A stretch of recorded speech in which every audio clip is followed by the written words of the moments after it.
हम बात करेंगे फर्स्ट चैप्टर की unit measurement and dimensional analysis. Students बिना टाइम वेस्ट किए हम आपको स्टार्ट करते हैं पढ़ाना। सबसे पहले बात करेंगे फिजिकल क्वांटिटी।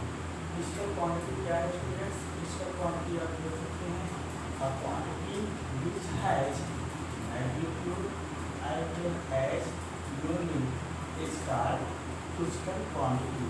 एक ऐसी क्वांटिटी जिसके पास मैग्नीट्यूड के साथ साथ क्या हो, यूनिट भी हो, उसे हम फिजिकल क्वांटिटी कहते हैं। फॉर एग्जाम्पल स्पीड 25 मीटर पर सेकेंड। 25 ये क्या है आपका? ये है मैग्नीट्यूड एंड मीटर पर सेकेंड ये क्या है आपका? यूनिट। मैग्नीट्यूड और यूनिट दोनों मिलकर एक ऐसी क्वांटिटी बनाते हैं जिसको क्या कहा जाता है? Physical quantity. Okay student, physical quantity two types की होती हैं। फर्स्ट होता है फंडामेंटल क्वांटिटी एंड सेकंड होता है डिराइव्ड क्वांटिटी।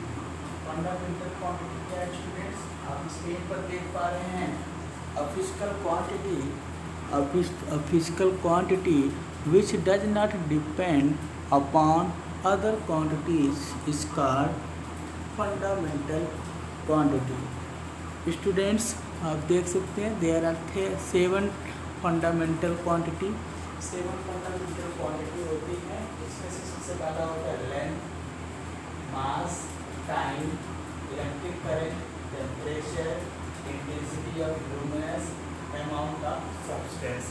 स्टूडेंट्स ये 7 होते हैं फंडामेंटल हमारे क्वांटिटी। इनके यूनिट को फंडामेंटल यूनिट कहते हैं। क्लियर बेटा? आप देख सकते हैं 7 फंडामेंटल क्वांटिटी हैं और इनके 7 फंडामेंटल यूनिट हैं। इनके सिंबल हैं कि इनको किससे डिनोट किया जाता है। तो आइए हम एक बार रिपीट कर देते हैं स्टूडेंट्स। आप देख सकते हैं लेंथ की यूनिट क्या होती है? मीटर, और मीटर का सिंबल m। मास को हम किलोग्राम में मेजर करते हैं और इसका सिंबल kg। टाइम को सेकेंड से s से डिनोट करते हैं। इलेक्ट्रिक करंट को एम्पीयर से डिनोट करते हैं और a से रिप्रेजेंट करते हैं। टेम्परेचर को केल्विन से K से रिप्रेजेंट करते हैं। Intensity of luminous that is इसकी यूनिट होती है कैंडला, इसको हम लोग cd से रिप्रेजेंट करते हैं। अमाउंट ऑफ सब्सटेंस को हम लोग मोल से रिप्रेजेंट करते हैं और इसकी यूनिट मोल होती है। स्टूडेंट्स ये आपने देखे फिजिकल क्वांटिटी एक ऐसी क्वांटिटी जिसमें मैग्नीट्यूड के साथ साथ यूनिट भी हो, उसको फिजिकल क्वांटिटी कहते हैं। और फंडामेंटल क्वांटिटी में आपने देखा कि एक ऐसी फिजिकल क्वांटिटी जो अदर क्वांटिटी से इंडिपेंडेंट होती है, डिपेंड नहीं करती है, उसे हम लोग फंडामेंटल क्वांटिटी कहते हैं। आपको बताया गया है कि there are 7 fundamental quantity length, mass, time, current, temperature, intensity of luminous and amount of substance. Fundamental quantity के यूनिट को फंडामेंटल यूनिट कहते हैं। इनकी यूनिट को भी आपको दिखाया गया है। लेंथ की यूनिट मीटर, मास की किलोग्राम, टाइम की सेकेंड, करंट की एम्पियर, टेम्परेचर का केल्विन, इंटेंसिटी ऑफ लुमिनस को candela and amount of substance को मोल से रिप्रेजेंट किया जाता है। स्टूडेंट्स अब हम बात करेंगे डिराइव्ड क्वांटिटी। डिराइव्ड क्वांटिटी क्या होती है बेटा? तो आप स्क्रीन पर देख पा रहे हैं a physical quantity which can be obtained with the help of other quantities is called derived quantities. ठीक है बच्चों, एक ऐसी क्वांटिटी जिसको हम दूसरी क्वांटिटीज़ की हेल्प से ऑब्टेन कर सकते हैं उसे हम डिराइव्ड क्वांटिटी कहते हैं। ठीक है बेटा, डिराइव्ड क्वांटिटी कहते हैं। स्पीड आप एग्जांपल देख पा रहे हैं, speed equal to distance upon time. ठीक है बेटा, ये क्या है? फंडामेंटल क्वांटिटी है और टाइम भी फंडामेंटल क्वांटिटी है। तो डिस्टेंस और टाइम दोनों को मिलाकर आप देख सकते हैं कि एक अदर क्वांटिटी बनाई गई है जिसका नाम स्पीड है। स्पीड यहाँ पर कैसी क्वांटिटी हुई? डिराइव्ड क्वांटिटी हुई। ठीक है बेटा, तो एक ऐसी फिजिकल क्वांटिटी जो फंडामेंटल क्वांटिटी की हेल्प से बनाई जाती है उसे हम डिराइव्ड क्वांटिटी कहते हैं। और फंडामेंटल क्वांटिटी वो इंडिपेंडेंट होती है from the other quantity. Students here are derived quantity. अब हम बात करते हैं systems of unit. Systems of unit, there are three systems. ठीक है, यूनिट की मेजरमेंट के लिए तीन सिस्टम बनाए गए। फर्स्ट सिस्टम हम बताते हैं आपको MKS, and second CGS, and third FPS. Students, ये जो आपको तीन सिस्टम दिखाई दे रहे हैं, MKS system, CGS system and FPS system, इन तीनों में जो फर्स्ट लेटर है एमकेएस का एम, सीजीएस का सी एंड एफपीएस का एफ, ये जो आपका फर्स्ट लेटर है ये लेंथ को डिनोट करता है। जैसे यहाँ पर मीटर, सेंटीमीटर और ये फुट। ठीक है, जो सेकेंड लेटर है वो मास को डिनोट करता है। यहाँ पर आप देख सकते हैं kilogram, ji stands for gram and P stands for pound, S stands for second, second, second. ठीक है बच्चों, तो आपने क्या देखा, इसको हम लोग कहते हैं मीटर, इसको हम लोग कहते हैं kilogram, and this is your second. In CGS system, C stands for centimeter, G stands for gram, and S stands for second. Now students, in FPS system, F stands for foot, P stands for pound, and S stands for second.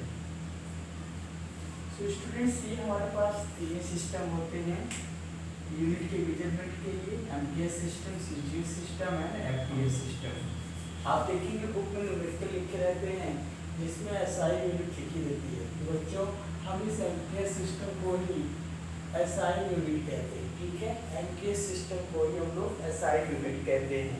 अगर आपसे कहता है length की SI unit क्या होती है, तो आप एमकेएस सिस्टम से ही आंसर देंगे। तो लेंथ की एसआई यूनिट क्या होगी बेटा, मीटर। ठीक है, तो आप इसका स्क्रीनशॉट ले लीजिए बच्चों। आई होप आपको इस समझ में आया होगा। इसका स्क्रीनशॉट ले लीजिए। स्टूडेंट्स, अब हम बात करेंगे डायमेंशनल एनालिसिस में, जिसमें आप देखेंगे कि आपको कोई फिजिकल क्वांटिटी दी जाएगी, उसका डायमेंशनल फार्मूला आपसे पूछा जाता है। स्टूडेंट, डायमेंशनल फार्मूला का क्या मीनिंग है, आइए हम आपको समझाने की कोशिश करते हैं। कोई भी क्वांटिटी को कितने फंडामेंटल क्वांटिटी की यूज करके बनाई गई है, उनके पावर को भी डिनोट करती है। तो हम लोग सबसे पहले देखेंगे कि लेंथ का डायमेंशन किससे डिनोट किया जाएगा। तो आप देख सकते हैं अपनी स्क्रीन पर, लेंथ को एल से डिनोट करेंगे, मास को एम से डिनोट करेंगे, टाइम को टी से डिनोट करेंगे, इलेक्ट्रिक करंट को ए से डिनोट करेंगे, कहीं कहीं पर कैपिटल आई भी डिनोट किया जाता है, टेम्परेचर को थीटा से या तो कैपिटल ए से डिनोट करेंगे। स्टूडेंट्स, अगर आपको ये सिंबल पता है तो आप किसी भी क्वांटिटी का डायमेंशनल फार्मूला बड़े ही आसानी से नोट कर सकते हैं। जैसे हम आपको एग्जाम्पल लेकर समझाते हैं। For example, velocity, velocity, dimension of velocity, velocity equal to, आप अच्छी तरीके से जानते होंगे, डिस्प्लेसमेंट अपॉन टाइम। ठीक बच्चों, ये हम बात कर रहे हैं टाइप 1 की। डायमेंशनल एनालिसिस में टोटल 4 टाइप के क्वेश्चन बनते हैं, जिसमें हम फर्स्ट टाइप के क्वेश्चन की बात कर रहे हैं, जिसमें आपको सिर्फ फार्मूले पर ही बेस्ड क्वेश्चन पूछे जाते हैं। जैसे आप यहाँ देख सकते हैं dimensional formula of velocity. Displacement क्या है, as you know, displacement is the shortest distance between initial point and the final point. तो ये क्या है, शॉर्टेज डिस्टेंस है, एक टाइप की डिस्टेंस है, डिस्टेंस मीन्स लेंथ है, इसको हम लोग एल से रिप्रेजेंट करेंगे, टाइम को हम लोग टी से रिप्रेजेंट करेंगे। आप बच्चों ये भी जानते रहिए कि 1/x अगर लिखा है x पावर n, तो ये जब टॉप पर जाएगा तो x पावर -1 लिखा जाता है। इसी तरीके से आप देख सकते हैं dimension of velocity equal to L_(t−1), ठीक है बेटा, ये बिग ब्रैकेट है। इस तरीके से आपको क्या देखा, आपको फार्मूला पता हो तो आप बहुत ही आसानी से डायमेंशनल फार्मूला कैलकुलेट कर सकते हैं। ये जो आपकी स्क्रीन पर है ये वेलोसिटी का डायमेंशनल फार्मूला है। अब हम बात करते हैं एक्सेलरेशन।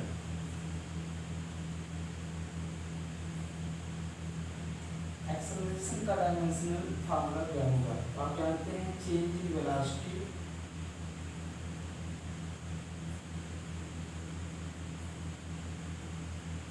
Upon time.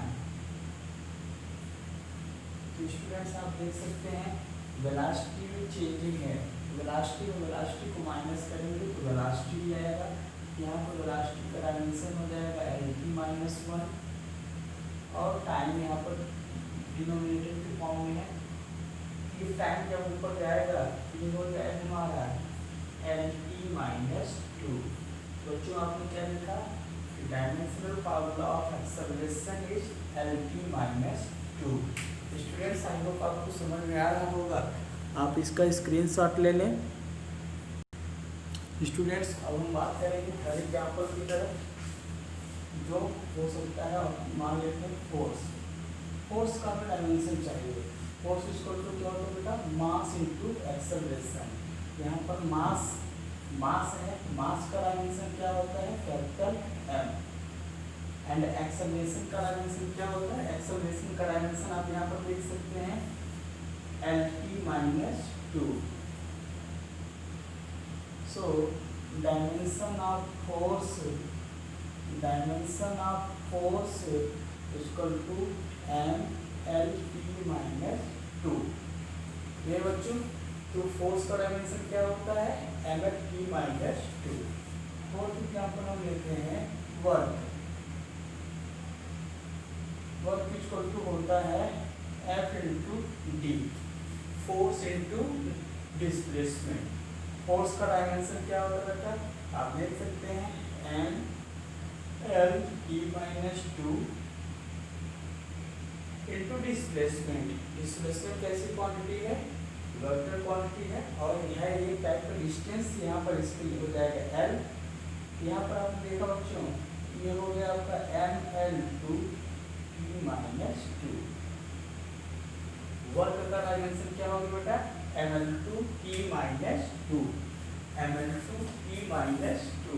अब स्टूडेंट्स आपने देखा कि आपको वेलोसिटी का डायमेंशन क्या है L_t−1, एक्सेलरेशन का डायमेंशन क्या है L_t−2, एंड फोर्स का डायमेंशन क्या है बेटा ML_t−2, एंड वर्क का क्या आपने देखा ML_2 स्टूडेंट्स अगर आपको वर्क का डायमेंशन पता है तो आपको बहुत सारी क्वांटिटी का डायमेंशन पता है। किसको पता है, आइए हम आपको बताते हैं। चलिए देखिए, मैंने आपसे कहा कि अगर आपको वर्क का डायमेंशन पता है, ठीक है, तो आपको टॉर्क का डायमेंशन पता है E=mc²। E का dimension kinetic energy,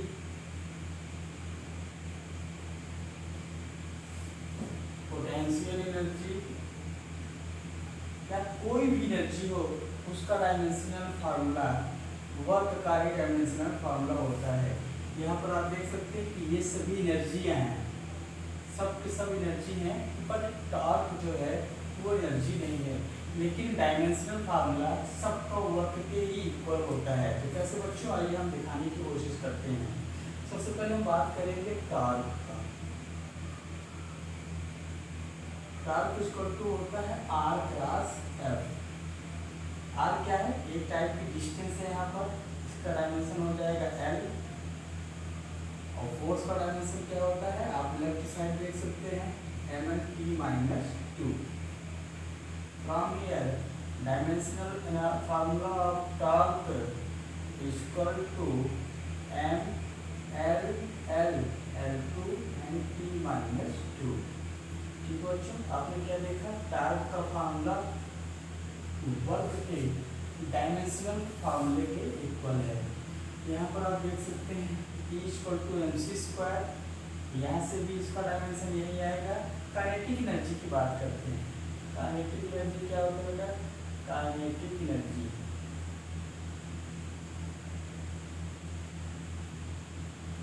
K equal to 1/2 mv square, half mv square. Students आपको ध्यान देने वाली बात होगी कि परसेंटेज इरर, इसी चैप्टर में आप परसेंटेज इरर भी पढ़ेंगे।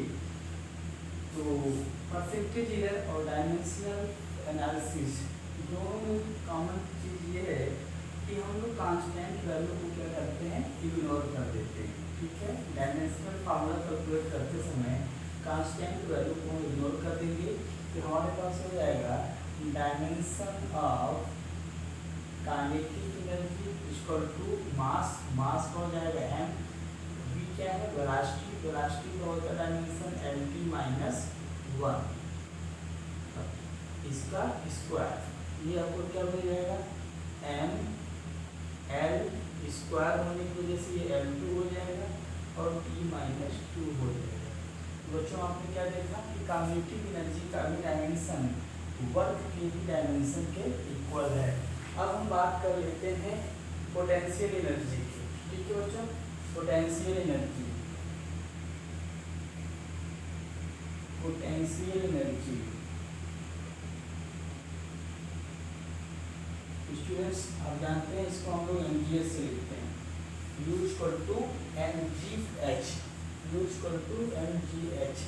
m क्या है बेटा, मास, g क्या है, ग्रेविटेशनल एक्सेलरेशन है, तो ये एक्सेलरेशन ही, तो एक्सेलरेशन का डायमेंशन क्या होता है बेटा, p माइनस 2। और ये क्या है, हाइट है, हाइट एक टाइप की डिस्टेंस है, इसलिए इसका डायमेंशन है। तो ये ओवरऑल बेटा क्या हो गया, m l two t minus 2, m l two t minus 2। Students आपने देखा इस तरीके से हम लोग डायमेंशनल फार्मूला कैलकुलेट करते हैं। अगर हमें फार्मूला पता है तो आपने देखा हमने velocity, acceleration, force, work, torque, kinetic energy, potential energy, इन सारी चीज़ों का डायमेंशन फार्मूला कैलकुलेट करके आपको दिखाया हमने। तो स्टूडेंट्स ये तो था हमारा टाइप 1।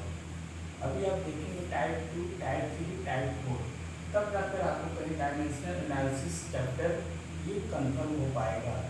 इसी में भी आपको पढ़ना होगा परसेंटेज इरर, उसके भी 4 टाइप के क्वेश्चन बनते हैं, तो हम सब बात करेंगे नेक्स्ट वीडियो में। आज के लिए इतना ही। स्टूडेंट्स अगर आपको हमारा ये वीडियो समझ में आया हो, पसंद आया हो, तो हमारे चैनल को सब्सक्राइब करें और बेल आइकन को प्रेस करना ना भूलें। अपने दोस्तों को शेयर करें ताकि इसका बेनिफिट उन्हें भी मिल सके। ओके स्टूडेंट्स, आप इस पेज का स्क्रीनशॉट ले सकते हैं। Thank you.